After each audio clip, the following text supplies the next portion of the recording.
आदाब नाजरीन, आप देख रहे हैं GNI। मैं हूं सईद साजिद हुसैन।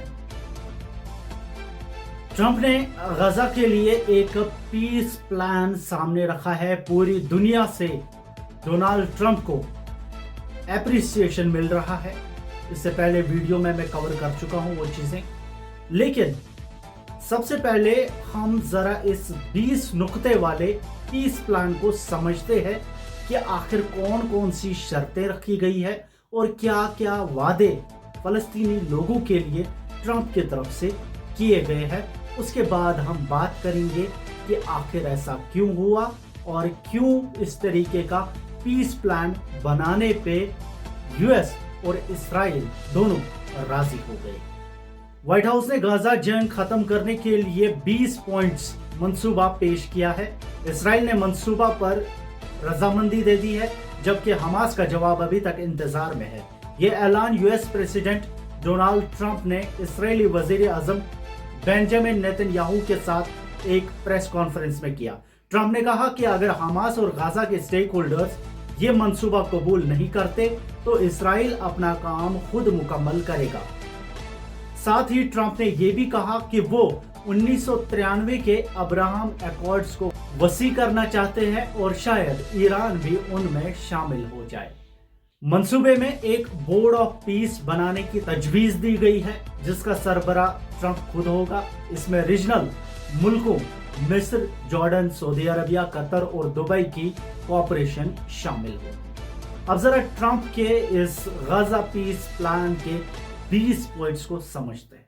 पहला, इस्राइल के एग्रीमेंट के 3 दिन के अंदर सब हॉस्टेज जिंदा या मुर्दा रिहा किए जाएंगे। इस्राइल 250 उम्र कैद और 1700 कैदियों को रिहा करेगा।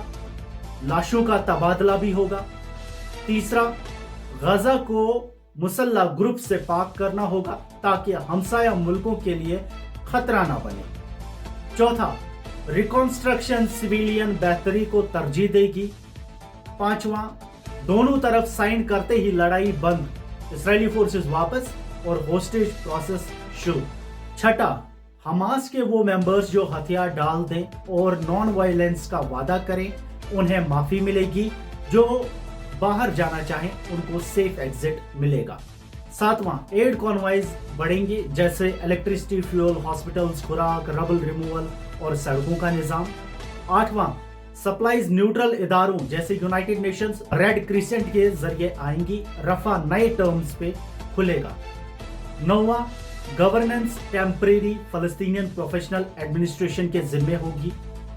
10वां, रिबिल्डिंग का इंतजाम बोर्ड ऑफ पीस करेगा जब तक फलस्तीनियन अथॉरिटी रिफॉर्म्स करके तैयार ना हो। 11वां, यह administration local experts plus international specialists पर मुश्तमिल होगी, ट्रंप और टोनी ब्लेयर की रहनुमाई में। 12वां, मिस्र, Jordan, Saudi, Qatar, Dubai, France और अमेरिका प्लान को इंप्लीमेंट करेंगे। 13वां, गवर्नेंस इंटरनेशनल मॉडल्स पर चलेगी ताकि इन्वेस्टमेंट्स बढ़े। 14वां, ट्रंप टीम ग्रोथ स्ट्रेटेजी तैयार करेगी मिडिल ईस्ट के सक्सेसफुल प्रोजेक्ट्स की तरह। 15वां, गुज़िश्ता ग्लोबल इकोनॉमिक रिकवरी प्लान्स का इस्तेमाल भी होगा। 16वां, गजा में एक स्पेशल ट्रेड हब बनेगा जिसमें इजी टैरिफ्स और मार्केट्स मिलेंगी। 17वां, जो मुल्क गाजा रिकंस्ट्रक्शन में इन्वेस्ट करेंगे उनको इंसेंटिव्स और ग्लोबल एक्नॉलेजमेंट मिलेगी। 18वां, गाजा की सिक्योरिटी एक ज्वाइंट फ्रेमवर्क के तहत ग्लोबल पार्टनर्स से होगी। 19वां, गाजा के तमाम हथियार इकट्ठा करके निकाल दिए जाएंगे मॉनिटरिंग के साथ। 20वां, जब रिफॉर्म्स कामयाब हों फलस्तीनियंस पूरी पॉलिटिकल और सिक्योरिटी जिम्मेदारी संभालेंगे। अब जरा आप इन 20 पॉइंट्स पे अगर तवज्जो देंगे, आपके दिमाग में भी सवाल आएगा कि क्या ये सच में कोई पीस प्लान है या गाजा को वेस्ट के अंडर, इस्राइल के अंडर देने की साजिश। यहाँ पे ये सवाल उठता है कि क्या जो काम जंग से नहीं हो सका उसे पीस डील के जरिए किया जाएगा। इस्राइल में आप जानते हैं कि लोग लगातार हुकूमत से डिमांड कर रहे हैं कि उनके हॉस्टेजेस को, उनके फैमिली मेंबर्स को वापस लाया जाए और इस्राइल हर एक कोशिश कर चुका है, लेकिन उसके बावजूद भी कामयाब नहीं हो पाया। और इसी वजह से क्या ये पीस डील होने जा रही है?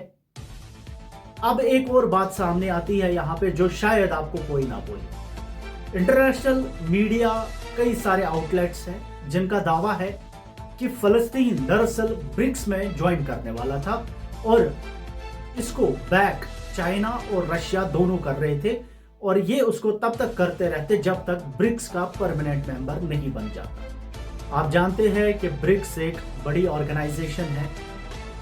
अब उसमें अगर फलस्तीन चला जाएगा तो फिर गजा के लिए और अमेरिका के लिए, दोनों के लिए मुश्किलें बहुत बढ़ेंगी। तीसरी बात यह है कि जो यूनाइटेड नेशंस जनरल असेंबली में हुआ, यानी 100 से ज्यादा डिप्लोमेट्स असेंबली छोड़ के बाहर निकल गए। वो एहतिजाज था एक तरह का। उस एहतिजाज में उन लोगों ने इस्राइल को साफ कहा कि तुम जो कर रहे हो गाजा में वो सही नहीं है, हम तुम्हारी स्पीच नहीं सुनी। लेकिन अब जो उसका असर है वो साफ सीधा अमेरिका को भी लगा। अमेरिका को भी लगा कि दुनिया तो इस्राइल पे लानतान कर रही है, मैं इस्राइल का साथ दे रहा हूं, कहीं मेरे पैरों के नीचे पानी ना आ जाए। अमेरिका एक ऐसा मुल्क है जो सबसे ज्यादा मुफाद परस्त है, अपना फायदा देखता है। मौत हो या जिंदगी, अमेरिका को अपना फायदा दिखता है। अब जो ये पीस डील रखी गई है, क्या ये दोनों अमेरिका और इस्राइल की मिलीभगत है? क्या ये इन दोनों की साजिश है? और सबसे बड़ा जो इसमें पॉइंट कहा गया कि 1993 अब्राहम एकॉर्ड्स में ईरान भी शामिल होगा। आप जानते हैं कि ईरान अमेरिका का सबसे बड़ा दुश्मन है, और ईरान के लिए ट्रंप ने कहा कि ईरान अब्राहम एकॉर्ड्स ज्वाइन कर सकता है। अब कई सारे सोशल मीडिया अकाउंट्स पे मतलब इस बात को मजाक में उड़ाया गया और कहा गया कि एक जोक है। ये ट्रंप का जरा आप स्पीच सुने कि ट्रंप इसमें क्या कह रहा है। But they could be a member. I long ago said, I bet you at some point Iran will be a member of the Accords, and little did I realize it was going to take this turn. That was some turn we did with the B2s. अब देखिए आप कि कई सारे social media accounts पे इस बात का मजाक उड़ाया गया, क्योंकि ईरान अमेरिका का बड़ा दुश्मन है, सबसे बड़ा दुश्मन। अब जो पीस डील होने जा रही है, जो पीस डील रखी गई है, तमाम कंट्रीज के लीडर्स ने इसको अप्रिशिएट किया है डोनाल्ड ट्रंप को कि आपने ये पीस डील रखी है, तो हम अप्रिशिएट करते हैं कि गाजा में सीज फायर होगा। लेकिन क्या जो हमले कतर में हुए, गाजा में हुए, लेबनान में हुए या ईरान में हुए, उनको छुपाने के लिए ये पीस डील की जा रही है, ताकि एक बार वो बोलते हैं ना, वो बहुत मशहूर बात है कि वॉशिंग मशीन में डाल के धोना। अब ट्रंप इसराइल के सारे गुनाहों को वॉशिंग मशीन में डालेगा और उसके बाद उनको धो के साफ निकलेगा, जैसे इसराइल ने कुछ किया ही नहीं है। इतने लोग हलाक हो गए, इतने लोगों की जान गई, लेकिन ट्रंप इसको वॉशिंग मशीन में डाल के धो देगा सारे गुनाह इस पीस डील के जरिए। और ये वॉशिंग मशीन कौन है? पीस डील है। जो पॉइंट्स मैंने आपको बताया, अगर आप इन पॉइंट्स पे ध्यान देंगे, आपके मन में जरूर यही सवाल आएगा कि ये पीस डील है या कोई साजिश। कमेंट्स में अपनी राय जरूर दें। फिलहाल के लिए इतना ही, शुक्रिया।